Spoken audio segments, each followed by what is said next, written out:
Everyone, please come back to your seats. I will get started anyway. I'm in a rush because I want to finish in time. But because I have to go on to do an online judge for Indian hackathon that's going on. That's why Alex is not here yet. He's still busy hiking for the last hour before they finish up by 12. So whoever wants to interested in look at the hackathon results, you can come see it online. I will send you the pointer. Get to my talk. I'll give you a quick summary of the Indian community meeting that happened just 1 day ago, Thursday, Friday, at Memphis. I think 1, 2, 3, 4, 5 people, maybe there already. So for you guys, you already know what happened. The day before Indian community meeting, we had a 1-day retreat. Some people asked whether they would sit in there, and I said probably not, because that's a totally internal. You can think about great progress in research, otherwise great fight about technical issues. We realized that almost 7 years, time passed really fast. But that's really an exciting journey. It's a great team. Especially look at the seven years we've been together. That's a big achievement on their own. And also, we have been following this one simple principle, application-driven architecture development. Because, following this quote here, that's always my motto. It says that experiment is the sole judge for scientific truth. That's what we've been doing for, in the end, try out all the different applications and see whether it actually works. So big chunk of the day, I can share this with you, is to discuss with Jeff Burke and his team about what they really want and how we can serve them best. Jeff keeps asking one question, do I have to know anything about networking? And of course we said, no, your code doesn't have to worry about that. And we take care, whatever the need, we have to supply just for you. So therefore, yeah. You can close the mic because we're on remote participants. Oh, we have just for the record, you're citing Feynman, who's citing Galilei. Okay, thanks for that. Thank you for that. So application is always, the top thing that drives all the other needs. We have been developing the new concept that's kind of replacing the point-to-point TCP connection as a transport. We call that distributed synchronization, because generally speaking, today's applications are distributed. So therefore, it's not so much one point send data to another point reliably, but rather among all the distributed collaboration sites, how you can synchronize the data in the most efficient and resilient way. We have put a lot more emphasis over the last couple of years on the wireless ad hoc mobility stuff, while continuing to address the scaling issues at a global scale. So one thing I forgot to mention, well, I haven't got there yet, I'll let you know. And we have also continuously put lots of emphasis on the security, especially usable security. Tools development, you will see some of that in the community meeting. And talk about the engaging community, we feel that we have been running the Indian community meeting, but definitely we need to do more to grow the community a lot faster. We also have good opportunities for doing that now. I'm going to mention that a little later. So this is, I try to give you the highlights of the community meeting, but this time Memphis is the host, and they did such a great job. For whoever there or whoever not there, you really missed the opportunity. The facility, the meeting room, was, I was told, I have not been there, I was told it's United Nations style. Yeah, it's a raised floors, and every single one get a mic. It's a brand new modern thing. I wish we had that at the UCLA. So we started again using applications to opening up the meeting started with the sessions on the mobile IoT and challenging environments and data-intensive applications. So just for that, I want to mention a few things. This is the talks in the first session about mobile IoT and the challenging environments. There's something I think is really interesting. That is, the first talk is about low-rate communications basically for rooftop networking. They use LoRa, LoRa. This is actually the work done by a startup in the solar area. They funded by Department of Energy. They try to build this rooftop LoRa mesh network. They first looked at the IETF standard track. They felt that it's too much highway weight. And they did a Google search. And I would say, thank Google. Google pointed to NDN. So they sent us an email to say that we want to learn more about the NDN because that fits our application scenario. And then they flew down to LA to chat with us. And start from there, we started a collaboration. So they got the funding and they cut us a subcontract to help them build this rooftop wireless mesh network, purely on NDN. I think I sent a message earlier to the ICNRG mailing list to talk about constrained environments. This was a collaboration with them. Now they are open, so they said we can talk about that openly. They have a little tiny packet size. I don't remember. I think definitely below 100 bytes. I think it's 64 bytes. So it really says that, if you design the NDN protocol right, you can go as small as that, and you can go large as, I don't know, however big a protocol packet you want to make it. Quick question is, so this solar setup, is that a mesh network? They set up rooftop Yes. mesh wireless network. Okay. Yeah. So you can look at. No, LoRa is not mesh. They use LoRa as a communication, as the radio technology to build the mesh network. So are the devices using LoRa amongst them, or is there a LoRa, gateway? Among them, yeah. You can look it up. I should have put the company name there. It's called Operant Solar. Okay. Yeah, you can search on. You can find them directly. Yeah. So you can see that the other things also about opportunistic wireless networks. We made a further progress on the NDN implementation on Riot. When Alex got here, he might be able to give you more details on that. And there's one talk about opportunities for NDN in augmented reality. I want to say a few more words about that. So look at this picture.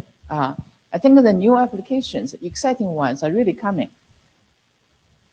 You might have seen this before. This picture before. So what's the difference, right?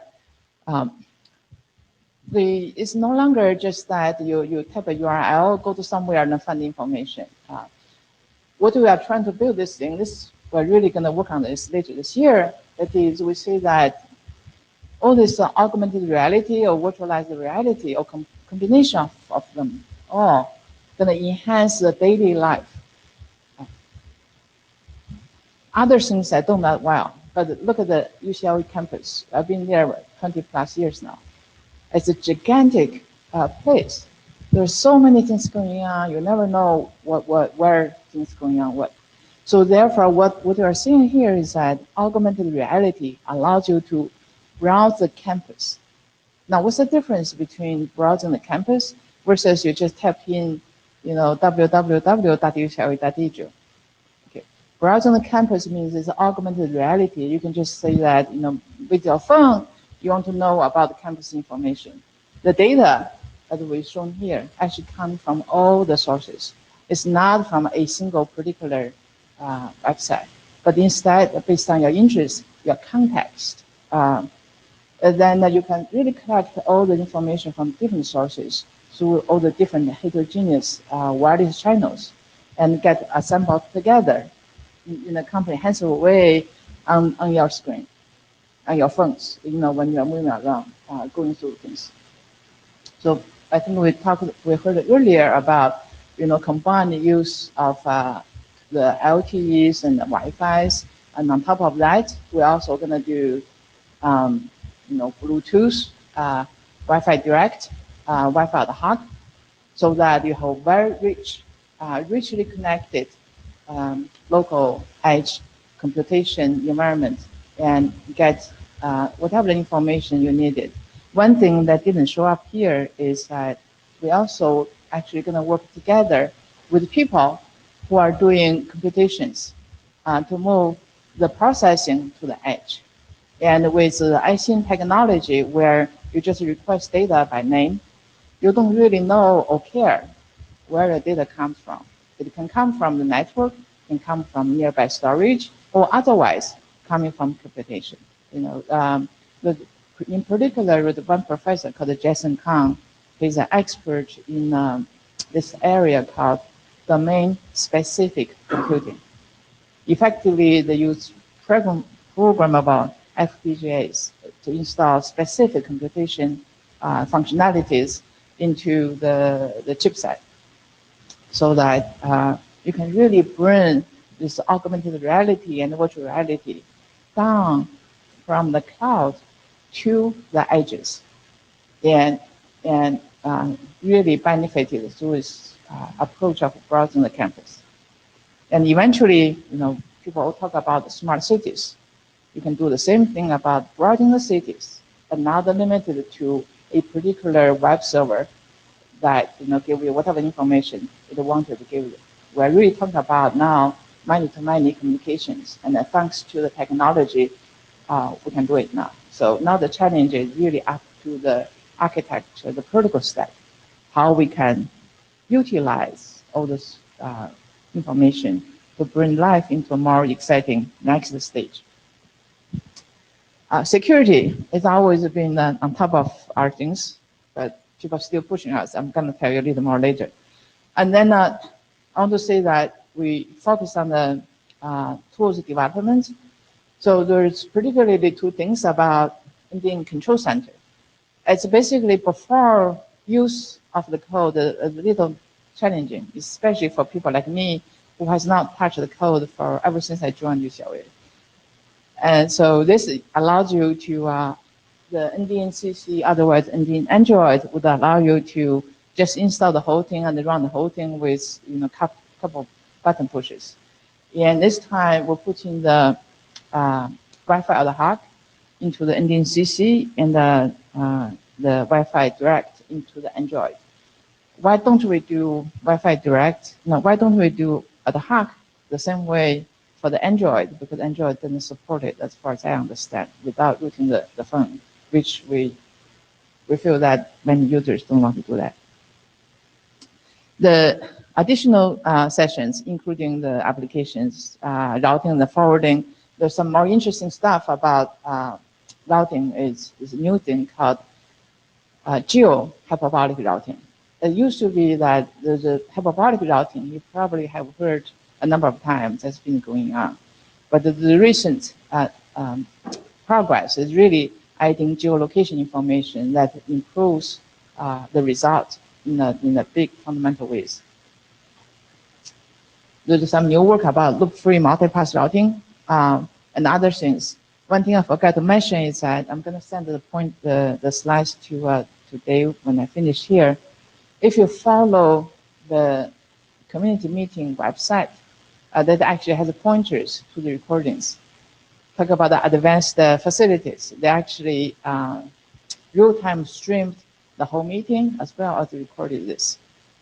So you can go there, browse through whatever the things you want to mention. You are interested. I think that there are two panels. The earlier thing about security, that's actually a panel with a couple of fellows from Verizon joined the panel together with Jay. I think Jay is still here.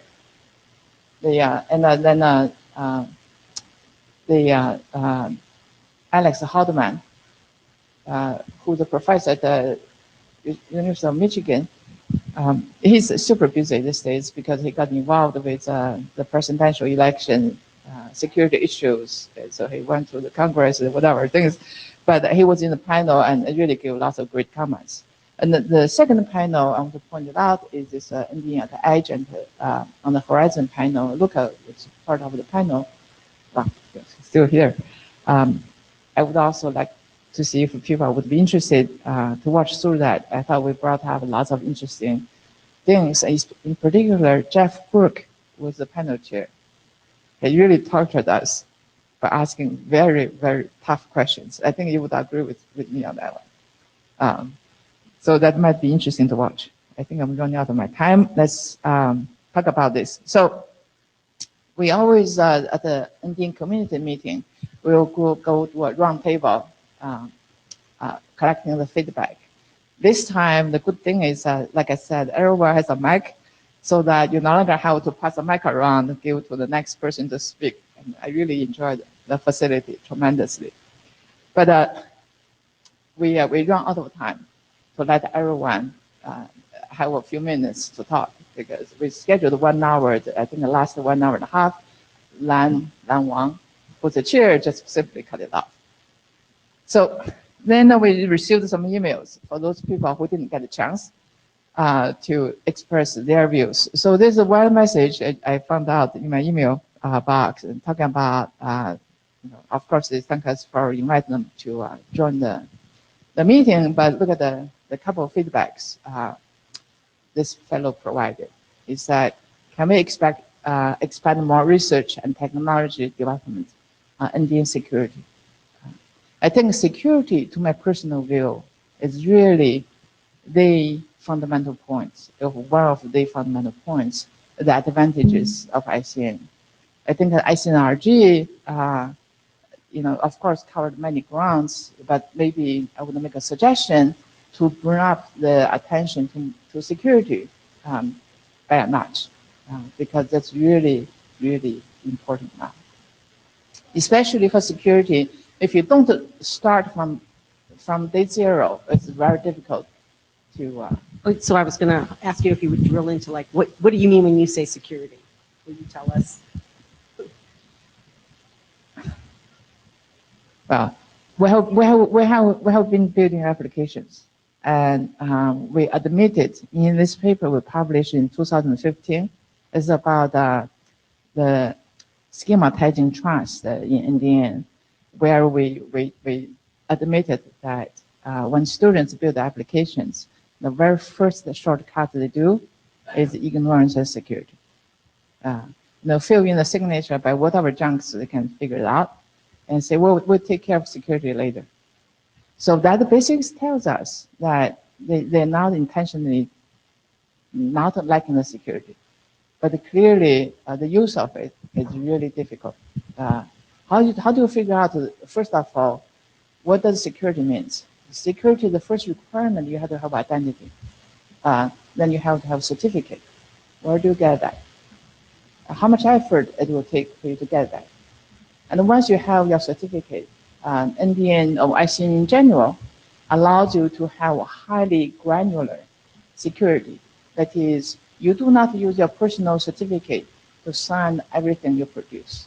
Instead, you're going to further produce, the separate certificate, one for each different applications, so that this will give you the resiliency. When one key gets compromised, you don't lose all. And also, you have access, other people have access to one part of your data do not have access to other parts of the thing. So this is all the security people told us. I was trying to count how many years back. There's a very famous paper by Jerry Sauter, who's my advisor's advisor, and another person talk about, it's one in the Maltex days. They wrote down about the principles of security. And I think one of them is this, the privilege, to say that one must limit the privilege of the individual authority or authorized actions, right? So, but so far I know so little about security, I feel a little embarrassed to tell you anything about security. But the fact is, everyone knows, right? The TLS, that's as a granularity as you have today. you set up a connection, and everything goes into that connection is so-called security by that key. Right? You go to a website, and everything's secured by that single website key. That's it. You trust that key, then everything goes. So what we have been doing by watching how the security first get ignored is to recognize the use of security is difficult, and then you have to really develop the tools to make it usable and useful. So first of all, you have to, this is the research. We really started building a certificate system. So for people who need security, can get it. Of course, this requires verification, authentication, then authorization, you get a certificate. In particular, for the test bed, there's an issue. On the one hand, you want the test bed to be open for everybody to use, not just for the Indian team members, but for other interested parties. At the same time, you do not want to just move away from the security. So there's a lot of questions we basically face on a daily basis. We have to address them. And along the way, we build the tools to do it, like for getting the certificate issuing, the data signing, data verification, how you can make those things more automated so that application developers no longer have to worry about that. And that requires that we started from the trust schema. It's fundamentally says, hey, now we have names, and names are semantically meaningful. So therefore, all the trust policies can be defined by the relation between the key names or certificate names and the data names.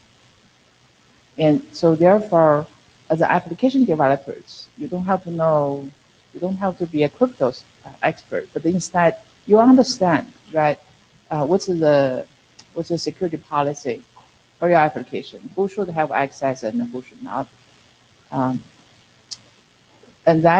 then system will help you to express your policies by using this some kind of limited expression. We use a regular expression and got beaten down by van that's too liberal. It's not restricted enough. So we're doing the modifications on top of that. And the students working with professors actually in the language verification to see how we can actually formalize the verification of the trust policy using a schema to make sure that there's no security holes. But that's a little too much advanced topic. But I want to say that, this is a community feedback that we have been putting lots of effort into security, but we're not doing enough. And the second point this person makes is that they want to have the Indian to be on more platforms. So we'll take those into consideration. But it's also making the point that,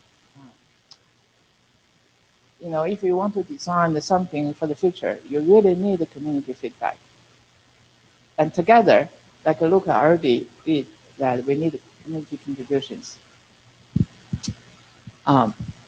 So we were currently working on some kind of contribution guide to provide so that when people who want to join the effort, they can figure out exactly how they can chip in and what are the things, where are the resources we could depend on.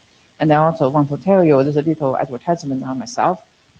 So we're going to host a SIGCOM at the UCLA during that later part of August. And we'll have Indian tutorial. And I hope people will come to UCLA and enjoy our modern facility. And UCLA just put up a new conference center. That's how we were able to host the conference on campus. It's just about across the street, maybe from here to here, little few steps off to the computer science building. That's how convenient that will be. Hope to see people there. So I talked earlier about to say there are really new opportunities coming. Earlier we learned about the NSF-Intel partnership on the ICN at the wireless edge. We'll miss Eve's talk on Thursday, but I'm eager to hear that. But more recently, I marked down the date, it's January, DARPA also took action. They announced the new program called SHARE, Secure Handhelds on Assured Resilient Networks at the tactical edge. I will not read the solicitation details, but I just mentioned that in the solicitation, they mentioned in a few places, spelled out specifically that today's approach to security, especially in tactical fields, does not work because of the high dynamics, high loss rates, and other things. So therefore, they called out specifically to say that people should look into named data networking, developed under the NSF sponsorship to build this future resilient, the tactical networking solutions. This is the end. I think the 2017 has had a great start. The ICNRG and the SHARE programs really have brought the word about NDN and ICN more general to the broader community. Once after the SHARE solicitation went out, for many people, they heard about NDN the first time. And you know the result is that we got flooded with all the requests for collaboration.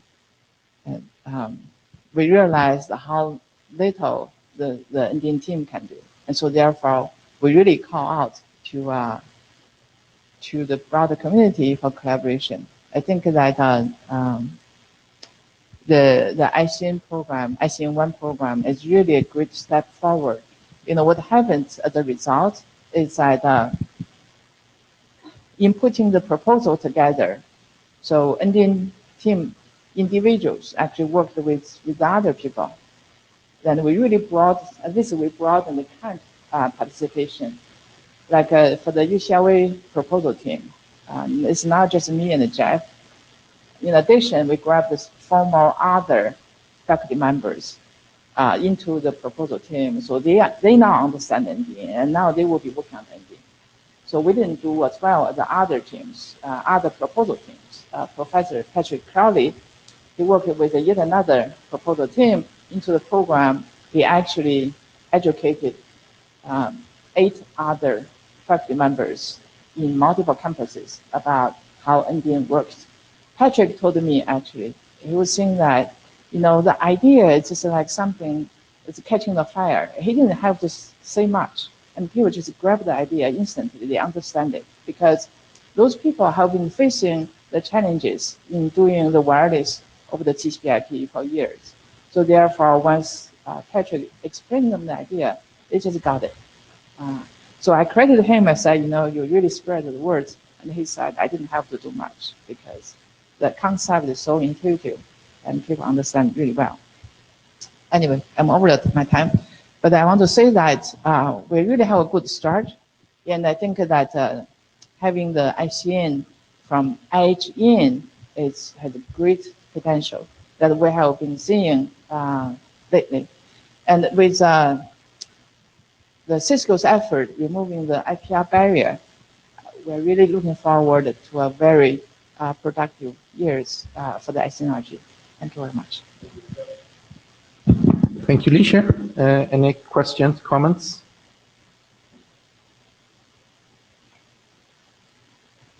Okay. The next is Prakasha. Oh, sorry.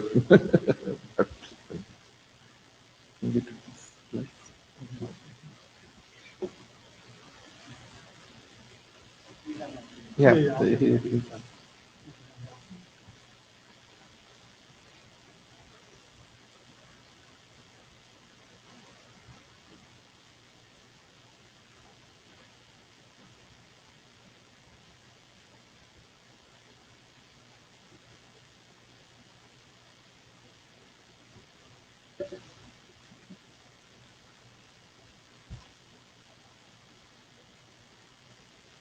Yeah.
information about it. So, but let me quickly walk through. If you look at it, this is very high level mobile network. You have a phone with the handset and the client at the same left side, and this could be consumer, or this could be a producer. So far, on the hand, you can always be a consumer, where you get the data and you take the data. But I don't think that this is a scenario going forward. And also, before even you can get to that, there is a large complex signal report. And earlier we were talking about identifying the client. So it goes through what kind of authentication procedures and like that. And I have an RFP in progress that comes to the that we are going to this. And I also would like to say that part of these sort of changes, what we are suggesting, we have ideas and data. So, and when we did the analysis for this, there is almost about 60 plus generic messages going between clients and network before even you can get to the idea, which is what you can just start and do the data. So, the work what I'm going to highlight is that 2.1 is how to cut down those number of messages, and number 2 is that how to avoid the overlay. So that you can easily get the data. And when we did some analysis on type of overlay, but if you get DCP, which is a DCRS analysis protocol, that creates an overlap of around 16%, about 10 to 17 or 18% based upon your packet size. And if you use IETF on top of that, then it's 20%. So there's a lot of overlap involved. And the goal is that you can reduce this overhead so that you can really take the benefit of this ICNRG protocol. We can go to the next slide. So what we are proposing here is that this is again very, very high level. When we see on the extreme left side is the time, in the time should be consumer or can be support from that perspective. And what you see here are the two or three elements we have. We have a radio quality, we have a SDK, points of the exchange for all the mobile devices, and we have CDHA, nothing but a entry point for maintaining the mobility spectrum from the time that you want to connect to the channel that the device is there from the network. So what we would like to suggest is that you see here on the extreme left side where we have written in action, that's where the ICN text is on top. So that's where we plug into that. And we want to introduce a forwarding agent. And this forwarding agent, in my opinion, will provide the ability of making that decision about which type of transport you want to use. Like maybe based upon the cost, based upon the convenience, based upon the business preference. It might have been cheaper in the night versus more expensive in the daytime, or based upon the location. So that, in my opinion, is a research area. And then what we want to do is that when you see the IT stack, you can introduce a ICN function there. And correspondingly, you have to make changes in the CPW, like in the content and like that. And I have provided a lot of discussion about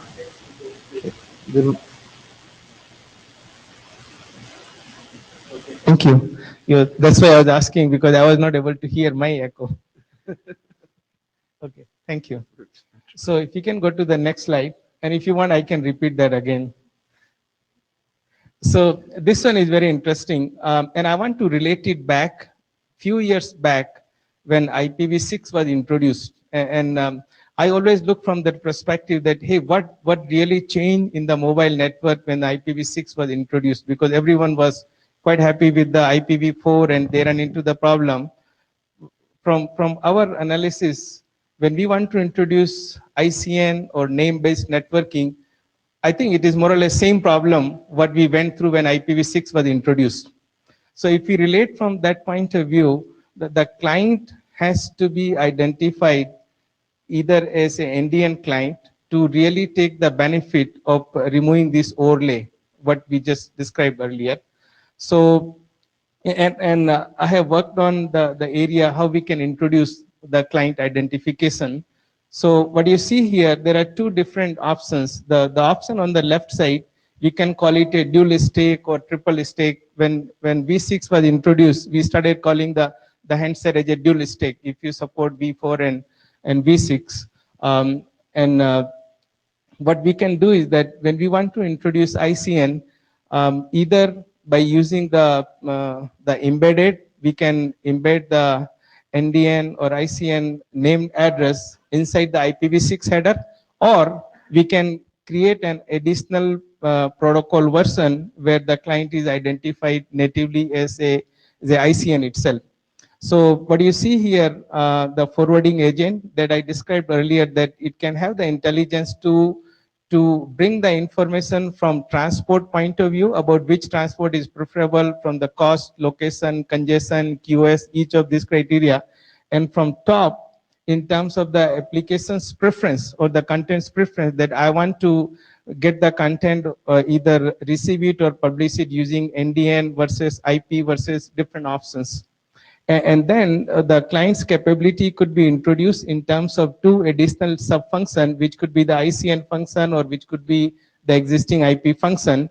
What it will require is that the moment we want to introduce this function, we need to modify the lower layer, which we call a PDCP layer, because that layer has an intelligence about the physical part from the MAC layer, and it has an intelligence coming from the content point of view. So that will be the changes required for the dual stake or triple stake client. On the right side is the native implementation, where the client does not have the capability, or it want to be only the native NDN client or ICN client. So when we described about IoT type of devices, they may or may not need to be IP aware. And those clients could be just the ICN aware clients where we don't need the IP and they could be attached using that. So if you can go to the next slide.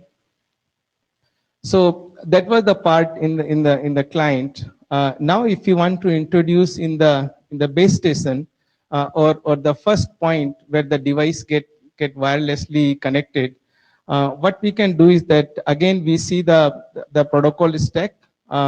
So I want to relate it to the point number 102 and 103. So point number 102 is when client made a request that I want to be a ICN, and when that request comes to the base station, how this has to be handled. And especially in the case when the uplink from the base station is various types. This could be the IP, this could be the IPv4 v6, this could be the ICN based, or this could be the dual stake. So each of these logics, when it comes at the base station, this could process that, and then it could send it out upward towards the PGW or SGW in terms of based on the transport. So if you can go to the next slide. So here is what happened. If the client comes and make a request that I am a native ICN client, that is how I want to be attached, and that is how I want to send the data. And assuming that if the transport is available as ICN only, then it can send it to that. And in second scenario, if the client is identified and making a request as an IP client, and if the IP transport is available, you can send it using the IP transport.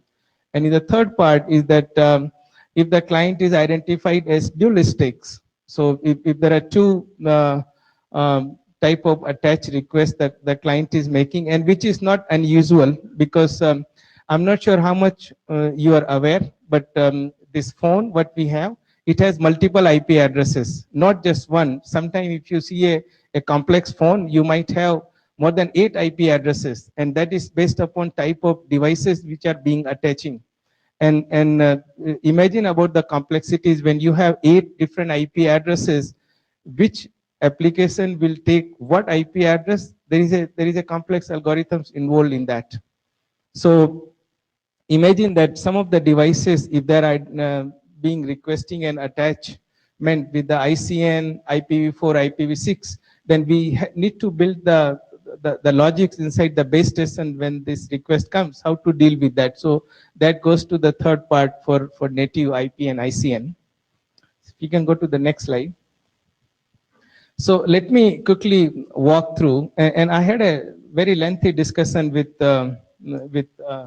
our team and our colleagues who are working with 3GPP, because in my opinion, we can discuss about overlay implementation on ICN, and that's fine. But if we really want to take the benefit of native implementation in the mobility protocol, we have to work with the standard bodies like 3GPP or because that's where it will go into the specifications. So what you see on the right hand side is pretty complex diagram, but I want to make it very easy.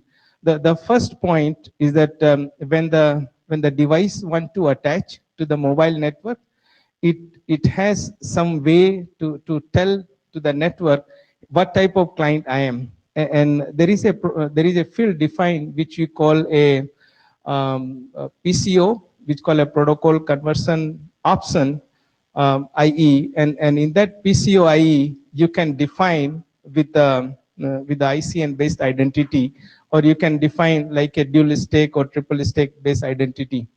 So what you see here top on the message number 1, which is the attach request, that's when the client getting powered up and is trying to attach to the network.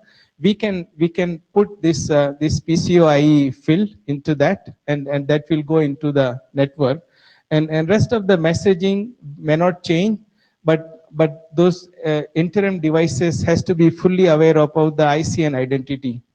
And what you see here in the message number 12, you might not be able to see from back, which is called a create session request, and this create session request will go with a PCOIE field being populated that I'm a ICN client and I would like to attach the network. So that goes to the gateway, and when the successful attachment is performed, that means the device is attached to the network, then the ICN identity will go back to the client, and when we have that, then in our opinion, this will be the native ICN attached to the network. There is no need to overlay, and then you can transfer the data. Either you can publish it or you can receive the data.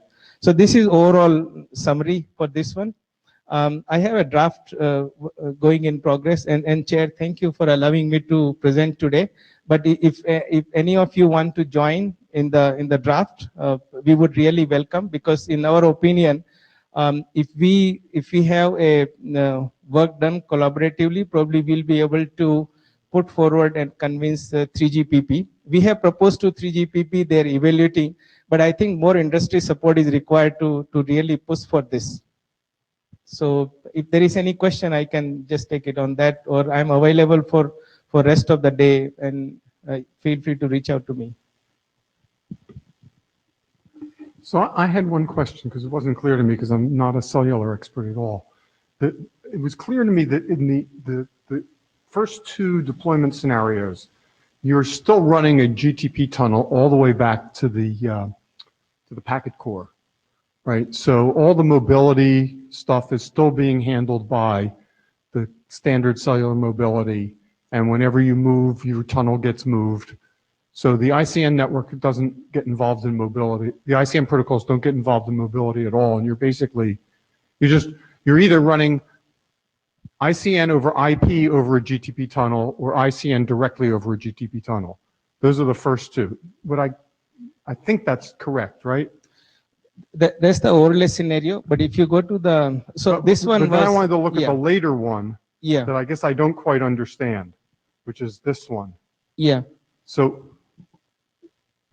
what's the data encapsulation here? I'm trying to figure out, are there native ICN messages going between the UE and the eNode B, and then the eNode B is ICN aware? Yes, eNode B is completely ICN aware, and it ties back to the question what Mr. Akbar was asking earlier about network slicing. In the 5G scenario, when the network slicing is being proposed, there are also discussions that can be used some of the the other protocol other than the GTP to create the slices and to manage to send the traffic. So probably that be the case, then we may not need GTP. We will be able to use natively on that. Okay, now I think I understand it. So what's the protocol that you're proposing from, you have native ICN messages at the E node B, and that would run on top of what? So we don't have a proof of concept ready yet to demonstrate. We are working on this concept. Probably in couple of months we'll be able to show, and then we can say that what protocol we'll be using in place of GTP. Okay, thank you. So Prakash, one question is that in 5G, there's a proposal for non-IP PDUs. So do you have any idea on how that is going to be used? Would that be a good vehicle for ICN, or is there any push for that? I mean, that seems to be a more kind of ideal point to insert ICN into the. Yeah. Thank you. And basically, if I remember, in 3GPP release 13 was the first time when many of the industry folks pushed for non-IP packet data in the 3GPP, because until that time it was only IP. So in my opinion, the ICN could be the non-IP, and there is a provision that the next gen network, 5G network, will support IP and non-IP. So when we go to non-IP, this is what ICN we can propose to them. But the only way we'll be able to propose is to put it inside the 3GPP protocol itself, because if you don't put it inside the protocol, then it will still be overlay. The draft, I mean, the 3GPP, because I think it will be difficult to do anything in the LTE space, right? I mean, if at all, any clean slate needs to, because with pricing you can introduce new data frames, right? And so, I mean, is there any push right now to do in 3GPP in the context of 5G with non-IP and ICN and termination and the node B and stuff? See, from Cisco side, I know we have a smaller team to work in 3GPP now than what we used to have, but we are pushing for this non-IP as a protocol for this transport part, and also for signaling plane. This Akbar. I really like this approach. It's very interesting. The one question that was not clear to me in your diagrams, when it finally gets to the edge, I guess the right hand edge of the core network, it then gets converted to like HTTP or some other existing IP protocols, or like, well, I guess the other way to phrase the question is, what do you assume about the other end outside of cellular network? See, in my opinion, in sometime in the future, right, it will be a native ICN or NDN based protocols. So especially for the data which doesn't have to be native IP. So if that be the case, then from cellular onward, you can just send it using the ICN based transport. But if that does not exist, then of course it has to overlay from there on the IP. So you would have like some gateway or something translating. So this gateway, if you look at it, which we described as a PDN gateway, the third from the right side, that itself will have the capability to understand that if the client is natively attached as an ICN, but the uplink transport is not ICN, then for that type of transport, it has to overlay.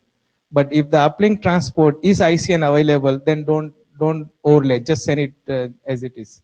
Okay, but isn't there also a third option that, because the overlay, what I understand from your sort of the context is that you're overlaying ICN packets at the gateway to run over IP to the other end. But if the other end is like pure, like let's not call it legacy, but today's HTTP server, then it's not an overlay. Then you would have to translate, you would have to break it at the PDN gateway, convert it to HTTP over TCP over IP. Yes, So yes. that would be the third option, right? Correct, yes, yeah. Okay. Yeah. Yeah. Thank you very much. Yeah, and I'm looking indeed for collaboration with the industry because when we started propose this idea, it took us a while to socialize internally, and then we started working with the ITU. Ravi was there. We presented to the ITU. They liked it, but they're not the standard bodies. They just create the vision document. So now we started working with the 3GPP. So if we can work together and then kind of a propose, I think that will be the way to get it embedded right into this 3GPP protocols. I'd like to discuss offline with you. Thank you. Okay, thank you.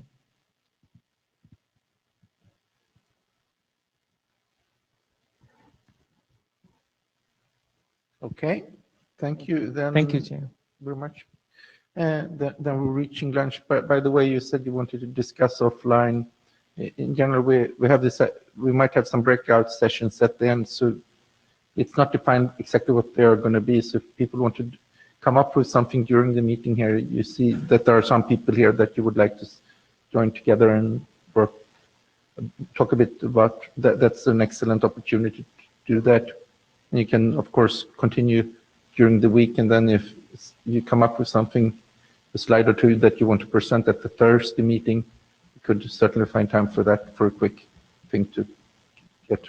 And please feel free to use the mailing list during the meeting now if you want to exchange ideas and things like that. So that's an opportunity that you can take. Okay, so we'll break for lunch here, and we'll be back at 2 o'clock for the next session.